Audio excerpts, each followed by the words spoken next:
Welcome back to my channel, everybody. Today I'm going to be talking about the newest horror film of 2022, the first one up, and it's titled Scream, even though it probably should be titled Scream 5, but you know what? The audience doesn't care because the hype around this movie was something I wasn't expecting, to be honest. Now, I know that we all love the original Scream and we all like the original Scream, but I think I kind of underrated how much this franchise means to people. There was people cheering in my theater, and I was not expecting that. I had to, double take and make sure I wasn't in the Spider-Man screening. I think that this is a franchise that just doesn't work for me, and I'm definitely in the minority. And making this video, this review, I'm 100% going to be in the minority because I did not like this movie. Before I go ahead and get started, why don't you go ahead and hit that subscribe button down below if you have not already.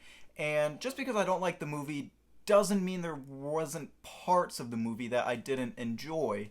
Now, overall, would I give this movie a thumbs up or a thumbs down? I would overall give it a thumbs down. This is not one that I plan on revisiting.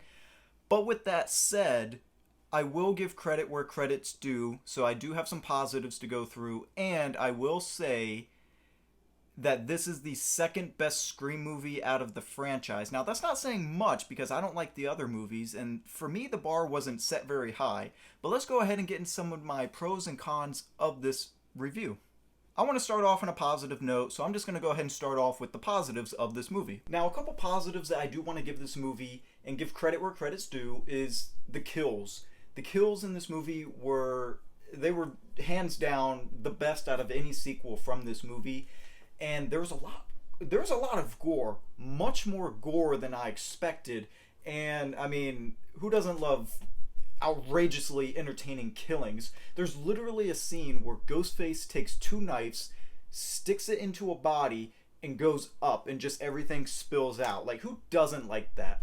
And this is going to kind of counteract one of the negatives I had with this movie. One of the negatives being that I myself was able to point out the killers earlier than I anticipated, and I'm not a very smart guy, but when a horror movie like this is trying to do a whodunit, someone with my GPA should not be able to pick out the killers that easily. But you know what? I will say this, and I know that I said my positives. This is my positive. I feel like for an average film fan, they truly won't know how to pick out who the killer is, and it's going to have them guessing.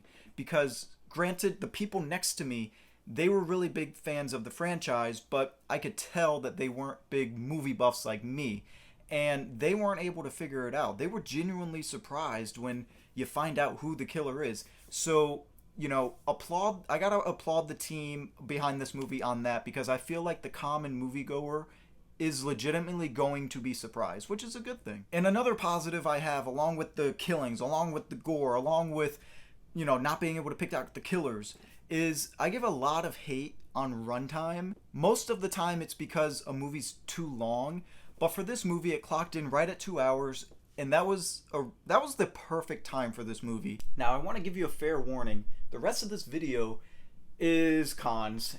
Like I said, I didn't like the movie. I wanted to start off with a little bit of a positive. And if you're like a diehard of this franchise and you just don't want to hear me shitting on this movie, then maybe you should check out. I don't blame you, because if someone was shitting on my favorite franchise, The Evil Dead, I would probably check out too. But hey, I'm giving you a fair warning.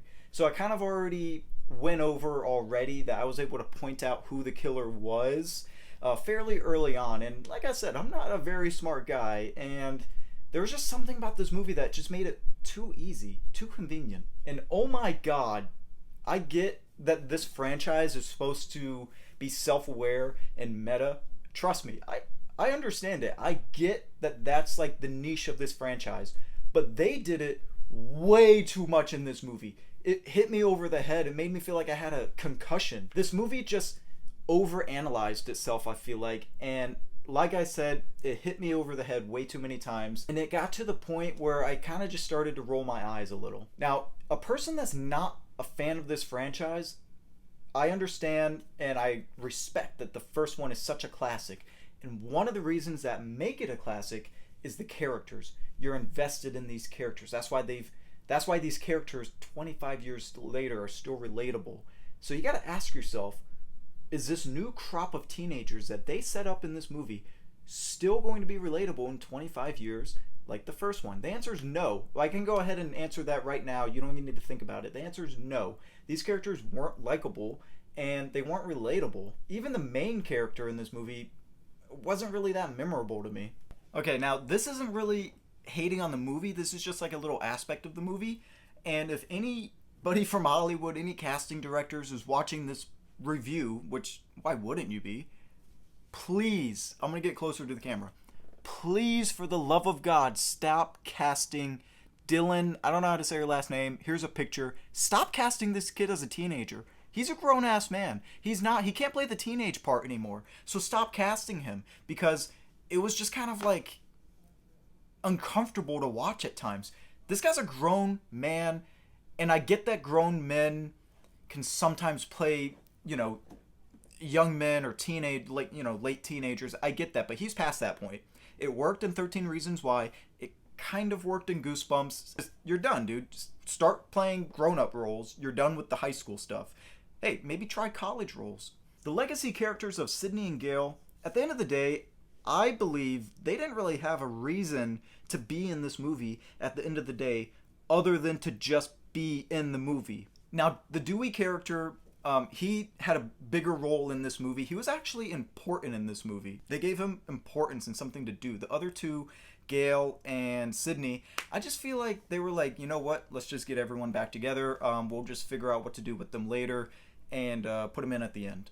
I'm going to go more into these reasons with some diehard fans of this franchise on the Only Film Fans podcast. But for now, I'm just going to end it with, I really had high hopes for this movie, and I was just let down. That's all. This is not one I'm going to revisit. If I really want to watch a Scream movie, I should say, I'm just going to watch the first one. But hey, I recognize and I understand I'm in the minority. People are loving this movie. Congrats, that's awesome. It just didn't work for me. But let's end on a positive note. Besides the first movie, what is your favorite Scream movie? 2, 3, 4, or this fifth one? If you like this video, hit that subscribe button down below. And before I go, there's a formula! A very simple formula! Snarwers get the. Det är också